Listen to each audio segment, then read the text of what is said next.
नमस्कार साथियों, जय हिंद, वंदे मातरम, श्री शिवाय नमस्तुभ्यम। आपके स्क्रीन पर जो दिख रहा है जीके जीएस प्रैक्टिस सेट 11 महत्वपूर्ण समान अध्ययन का प्रश्न श्रृंखला 11 है। 40 प्लस लाने वाले एक्सीलेंट कहलाएंगे। उससे कम जो लाएगा उसे हम किस श्रेणी में रखें साथियों, आप ही बताइए। वेरी गुड की श्रेणी में, और 30 से 35 वाला गुड और 25 वाला एवरेज।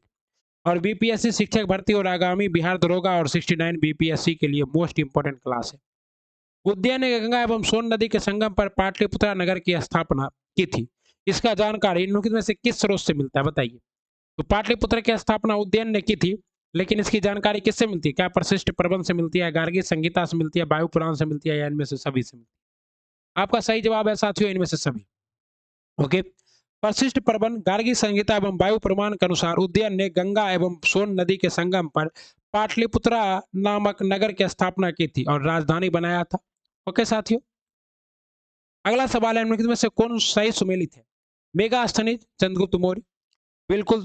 मेगा स्टडीज किसके? तो चंद्रगुप्त मौर्य के दरबार में आए तो सही है। फाहियान चंद्रगुप्त द्वितीय के दरबार में आए तो सही है। और हर्षवर्धन के दरबार में हेमसांग आए थे। तो सभी क्या है? सुमेलित है। सभी क्या है? सुमेलित है। और ये सभी क्या है? तो सभी विदेशी यात्री हैं। और मेगा स्थनिज ने किसकी रचना की थी? इंडिका की रचना की थी। ओके। और हेमसांग जो है, इसने किसकी रचना की थी? सुजुकी की रचना की थी। ओके साथियों, बंगाल में भक्ति आंदोलन के प्रवर्तक कौन थे? तो बंगाल में भक्ति आंदोलन के प्रवर्तक थे चैतन्य महाप्रभु। ये भी आपको पता है। बंगाल में भक्ति आंदोलन के प्रवर्तक चैतन्य महाप्रभु थे। उनके दर्शन सिद्धांत को अचिंत भेदभाव के नाम से जाना जाता है। दादू दयाल का नेतृत्व में निफक नाम आंदोलन की शुरुआत हुई थी। रैदास रामदास के शिष्य थे। ओके, संत रामानंद के शिष्य थे। और उत्तर भारत में भक्ति आंदोलन के जन्मदाता कौन थे?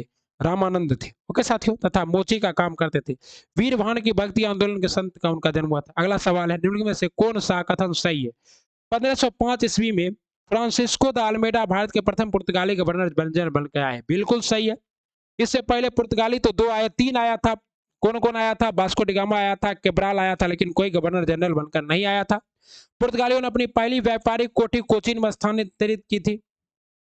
तो क्या है? कोचीन में स्थानांतरित की थी, ये भी आपका सही है। तो कहता है 1905 में फ्रांसीसी द अल्मोडा पुर्तगाली वायसराय बनकर भारत आया था। उसने ब्लू वाटर पॉलिसी चलाई। पुर्तगाल ने अपनी प्रथम व्यापारिक कोठी 1503 में कोचीन में स्थापित की थी। ओके, कहता है किस और भारत में जो है पुर्तगाली सत्ता का वास्तविक संस्थापक किसे कहते हैं? बुकर्क को। और 1510 में गोवा को बीजापुर के सुल्तान से किसने छीना था? बुकर्क ने। किस एक्ट के तहत बंगाल के गवर्नर जनरल को भारत का गवर्नर जनरल बना दिया गया? ये जो एक्ट था, ये कौन सा एक्ट था साथियों? तो भारत का 1833 का एक्ट। और भारत के पहले गवर्नर जनरल बनने वाले व्यक्ति कौन थे? भारत के पहले गवर्नर जनरल बनने वाले व्यक्ति थे लॉर्ड विलियम बेंटिक। यानी कि बंगाल के आखिरी गवर्नर कौन थे? तो बंगाल के आखिरी गवर्नर जनरल थे लॉर्ड विलियम बेंटिक। ओके, 1773 के रेगुलेटिंग एक्ट के द्वारा जो है कलकत्ता में एक कोर्ट की स्थापना की गई थी। ओके साथियों, और पीस ऑफ इंडिया एक्ट 1784 1773 के रेगुलेटिंग एक्ट में सुधार के लिए लाया गया था। चार्टर एक्ट 1813 के द्वारा ईसाई मिशनरियों को क्या हुआ था? ईसाई मिशनरियों को प्रचार प्रसार की आजादी दी गई थी। और साथ ही साथ 1 लाख रुपया शिक्षा पर खर्च करने की क्या हुई थी? बात हुई थी। और चीन और चाय को छोड़कर बाकी सभी का अधिकार किससे छीन लिया गया था? ईस्ट इंडिया कंपनी से। इनमें से किसने हैदराबाद राज्य की स्थापना की थी? हैदराबाद राज्य की स्थापना की थी साथियों। आपको पता है कि हैदराबाद के प्रथम नवाब कौन थे? चिनकलीज खां थे। कौन थे? तो चिनकलीज खान ने हैदराबाद राज्य की स्थापना की थी। सदातुल्ला खान ने किसका स्थापना किया था? देख लीजिए, हैदराबाद का निजाम उल मुल्क या चिनकलीज खां, अवध का सआदत खां या बुरहान उल मुल्क, बंगाल का मुर्शीद कुली खां और कर्नाटक का सदातुल्ला खान ने किया था। ओके साथियों, मैंगलोर की संधि कब हुई थी? आपको पता है कि द्वितीय विश्व युद्ध के बाद, द्वितीय आंग्ल मैसूर युद्ध के बाद क्या हुआ था? मैंगलोर की संधि हुई थी और उसके बाद युद्ध समाप्त हुआ था। तो बताइए मैंगलोर की संधि कब हुई थी? मैंगलोर की संधि हुई थी 1784 में। द्वितीय आंग्ल मैसूरी के बाद टीपू सुल्तान ने अंग्रेजों के मध्य संधि हुई थी मैंगलोर की संधि 1784 में। ओके, 1799 में क्या हुआ था? तो श्रीरंगपट्टनम की संधि हुई थी। श्रीरंगपट्टनम की संधि हुई थी 1799 में।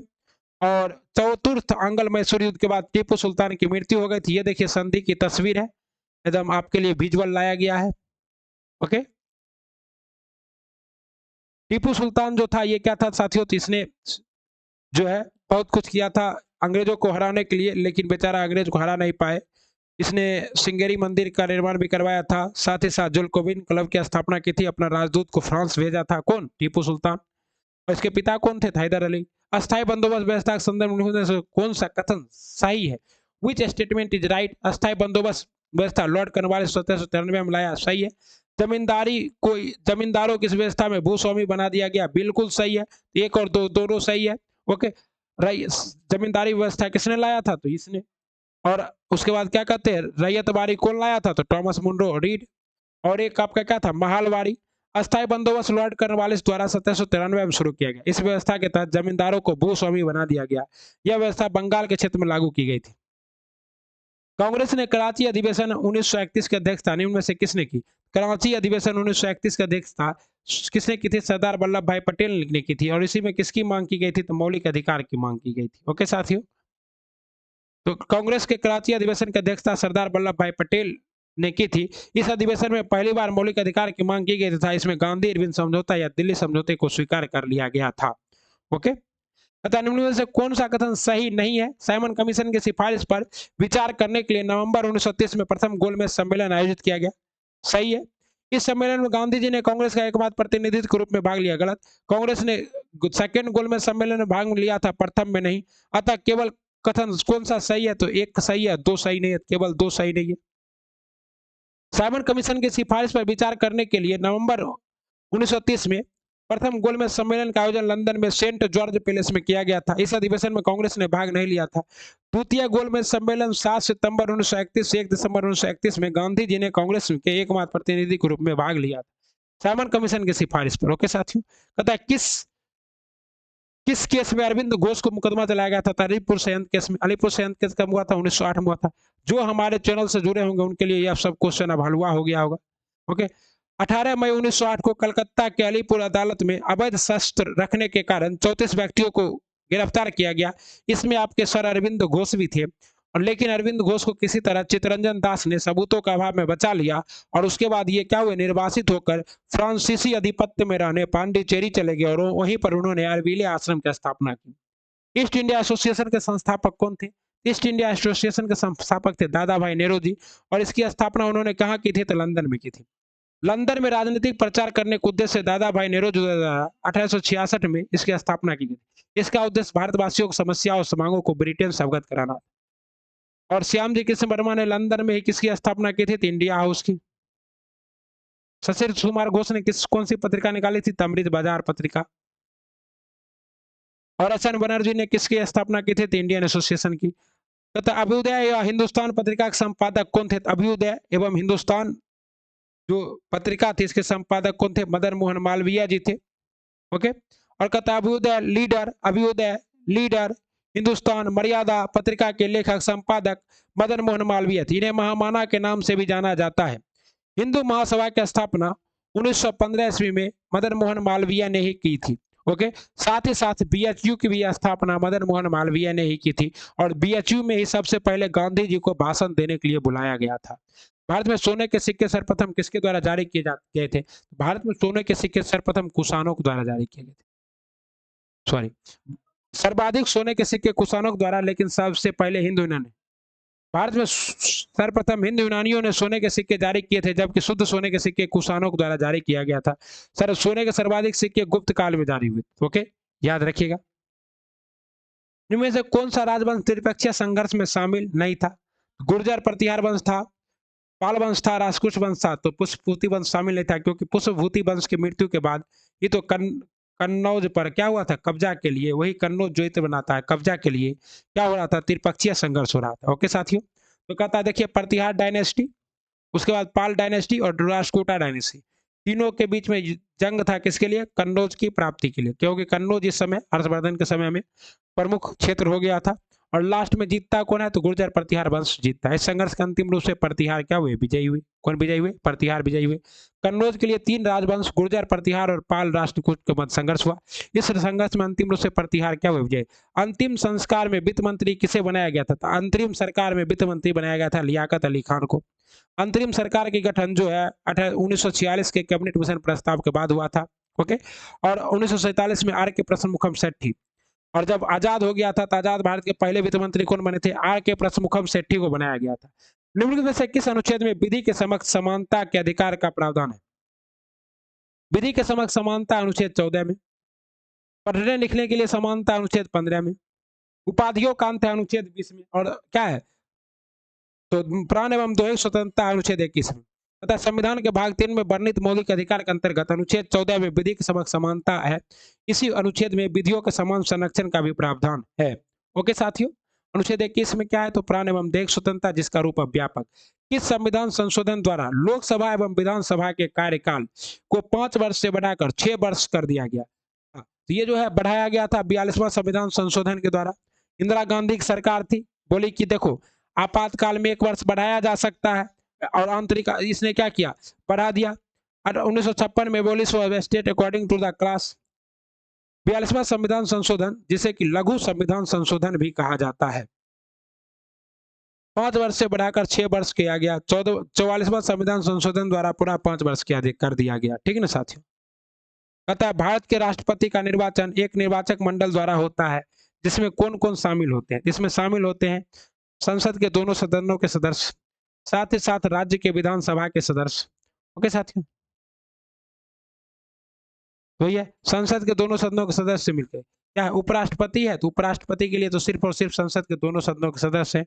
और राष्ट्रपति, उपराष्ट्रपति का चुनाव अनुपातिक पद्धति के आधार पर एकल संक्रमणीय मत पद्धति के द्वारा होता है। वर्तमान में उपराष्ट्रपति कौन है? जगदीप धनखड़ जी है।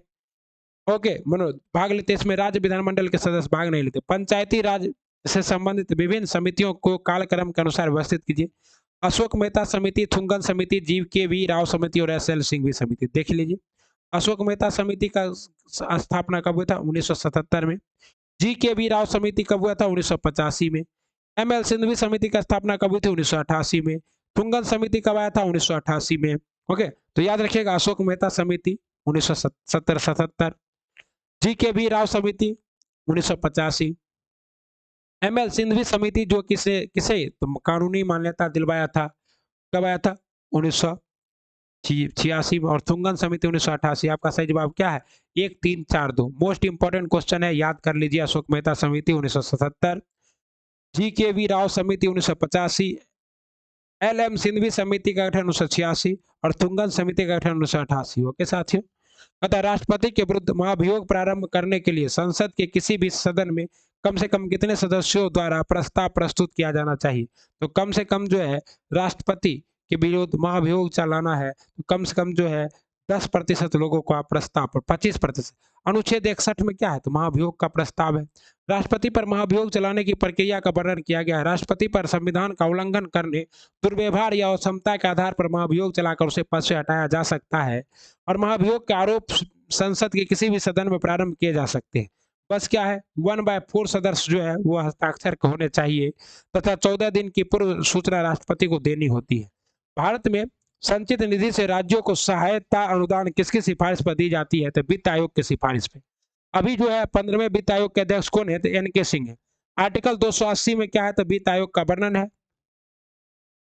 5 वर्ष की राष्ट्रपति द्वारा निर्यात किया। वित्त आयोग के अध्यक्ष 4 अन्य सदस्य होते हैं। वित्त आयोग की सिफारिश पर ही राज्यों को सहायता के लिए अनुदान दिया जाता है। सिफारिश क्या होता है? सलाहकारी होते हैं।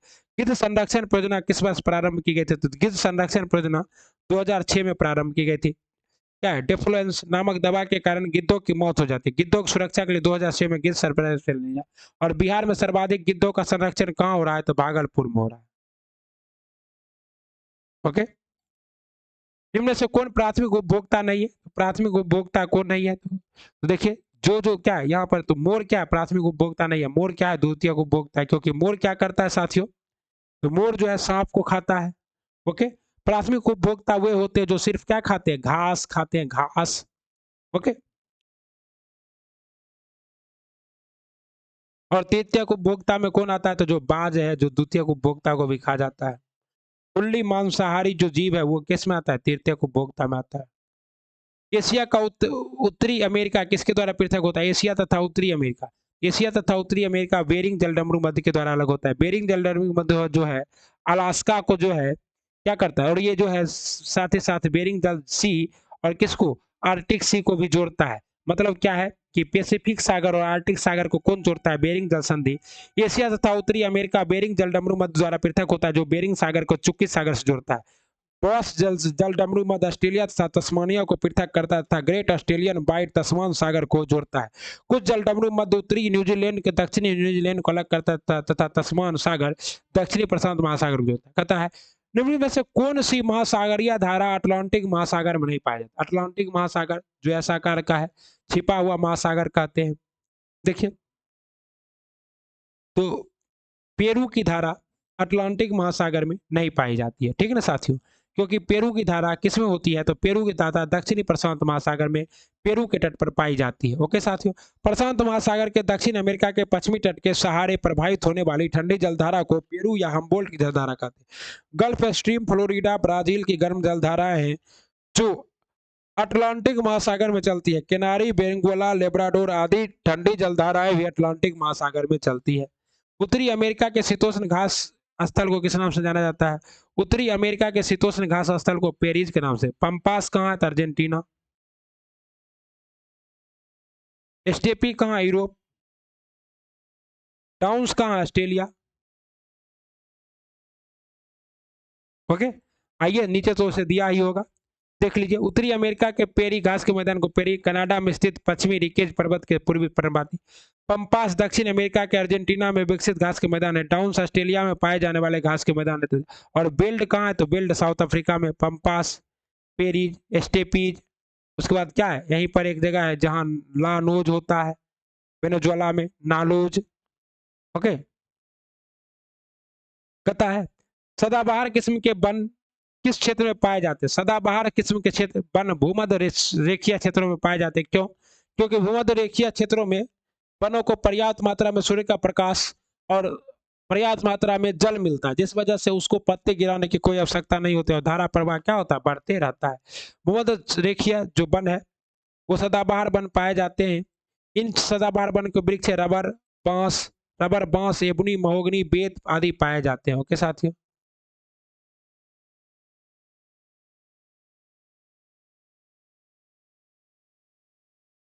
आबादी आबादी के वृद्धि का तात्पर्य है, आबादी के वृद्धि के तात्पर्य क्या है? प्रति हजार लोगों में जन्मों की संख्या, या शहर और ग्रामीण क्षेत्रों में आबादी के बीच अंतर, या जन्म और मृत्यु के बीच का अंतर। तो आबादी के वृद्धि का अंतर है जन्म और बीच मृत्यु के अंतर। मतलब क्या है? जन्म ज्यादा लोग ले रहा है और मर कम लोग रहा है, इसका मतलब क्या है? आबादी में वृद्धि हो रही है।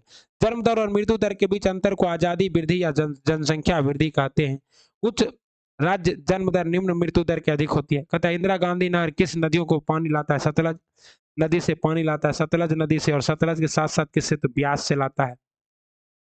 और इंदिरा गांधी की नहर से ही कहाँ सिंचाई होती है साथियों? तो इंदिरा गांधी नहर भारत की सबसे लंबी सिंचाई नहर है। यह पंजाब में ब्यास तथा सतलज नदी के संगम पर बने हेरे के बैराज से निकले गई है।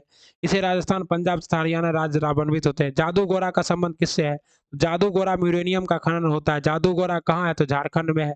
भारत में सबसे महत्वपूर्ण यूरेनियम खान झारखंड राज्य के सिंहभूम टाटानगर में जादूगोरा में स्थित है। ऑपरेशन फ्लड किस कार्य से संबंधित है? तो ऑपरेशन फ्लड जो है दुग्ध उत्पादन से संबंधित है।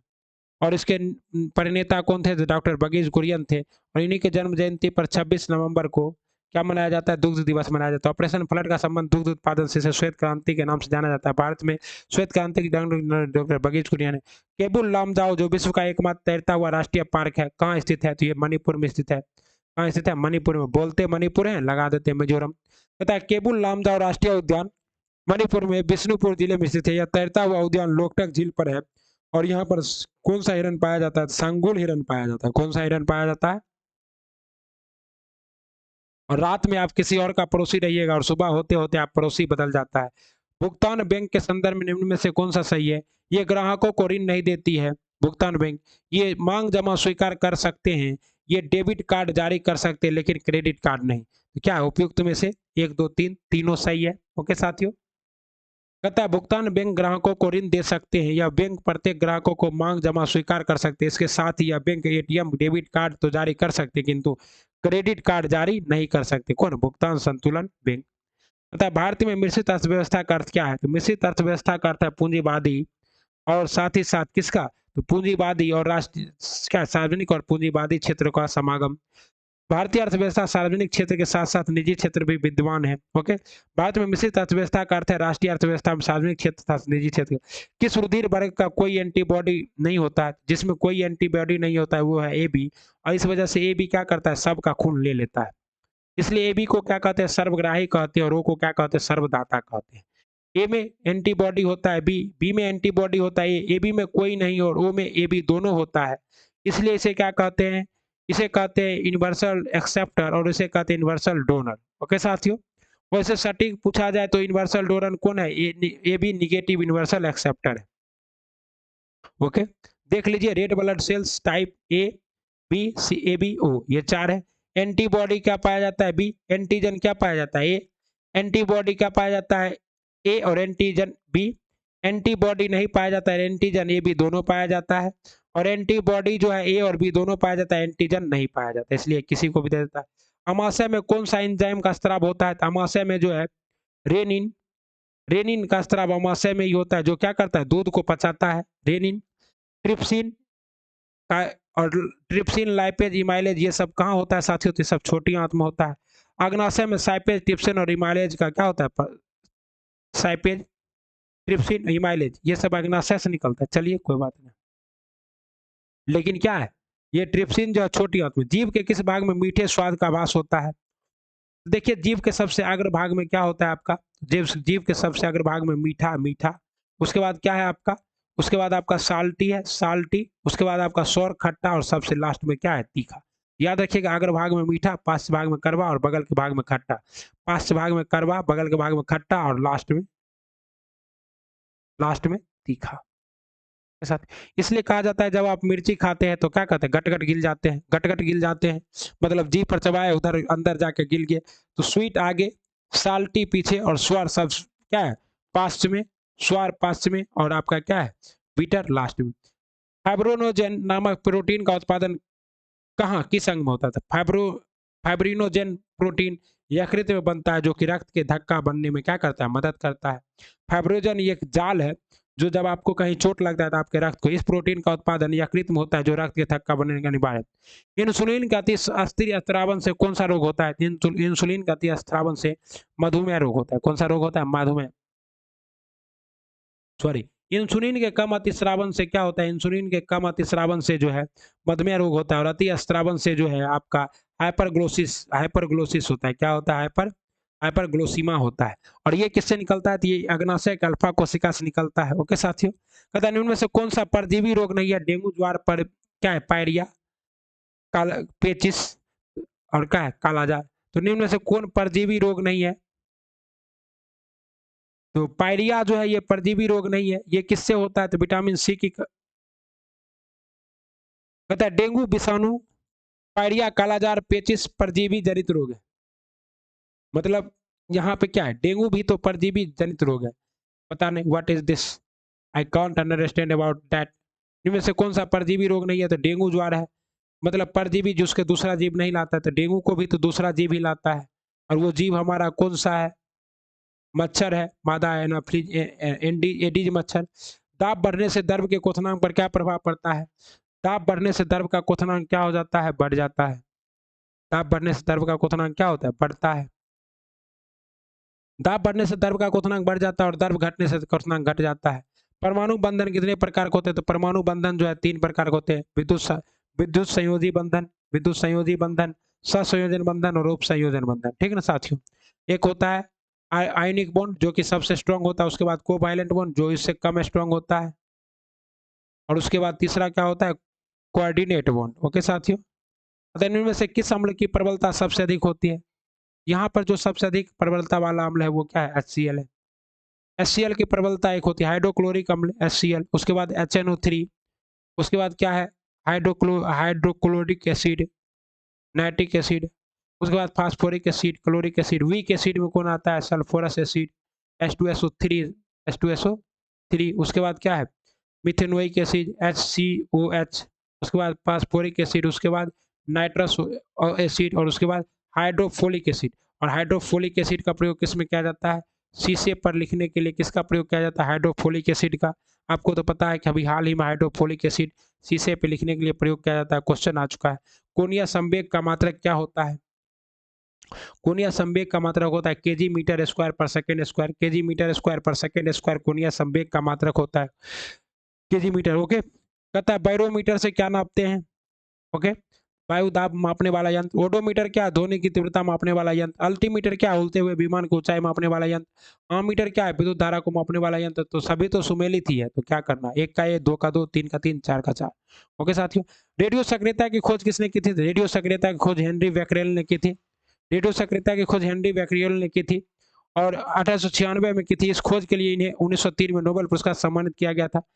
मुक्त रूप से लटकी हुई चुंबकीय सुई का अक्ष भौगोलिक अक्ष के साथ कितने डिग्री का कोण बनाता है? मुक्त रूप से लटकी हुई चुंबकीय सुई का अक्ष भौगोलिक अक्ष के साथ 18 डिग्री का कोण बनाता है। आंख का रंग का मतलब क्या है? तो आंख का रंग किस पर निर्भर करता है? आइरिस पर निर्भर करता है। आंख का रंग आइरिस की वजह से क्या होता है? आंख का रंग होता है। जबकि प्रतिबिंब कहाँ बनता है? रेटिना में बनता है। आंख में लेंस कौन सा लगा रहता है? तो उत्तल लेंस लगा रहता है। ओके साथियों, पदार्थ की चौथी अवस्था कौन सी होती है? तो पदार्थ की चौथी अवस्था प्लाज्मा और पांचवी अवस्था क्या है? तो बोस-आइंस्टीन कंडेंसेशन। और पहली, दूसरी, तीसरी तो ठोस, द्रव और गैस है ही। ओके साथियों, मैटर क्या है? सॉलिड, लिक्विड, गैस और प्लाज्मा। चौथी अवस्था है, पांचवी अवस्था बोस-आइंस्टीन कंडेंसेशन है। इसका खोज किसने? भारतीय वैज्ञानिक बोस ने किया था 1900 में, एक 1904-5 में। और उसके बाद इसको जो है, इसी को सत्यता की जांच करने के लिए आइंस्टीन ने क्या कहते हैं, इस आइंस्टीन ने इसे जांच, इसलिए इसका नाम हो गया बोस-आइंस्टीन कंडेंसेशन। अब आपको आपसे क्या करते हैं, विदा लेते हैं। और ये जो क्लास है, ये क्लास था आपका एडुटेरिया महत्वपूर्ण समान अध्ययन प्रश्न श्रृंखला 11। इससे पहले प्रश्न श्रृंखला 10 आपको क्या है, उपलब्ध है। आप उस सभी को देखिए और क्या कीजिए, अपनी तैयारी को धार दीजिए। मिलते हैं अगले वीडियो में, तब तक पढ़ते रहिए। श्री शिवाय नमस्तुभ्यम। वीडियो को लाइक, सब्सक्राइब और शेयर कर दीजिएगा, तभी आपको और वीडियो मिल पाएगा। ओके।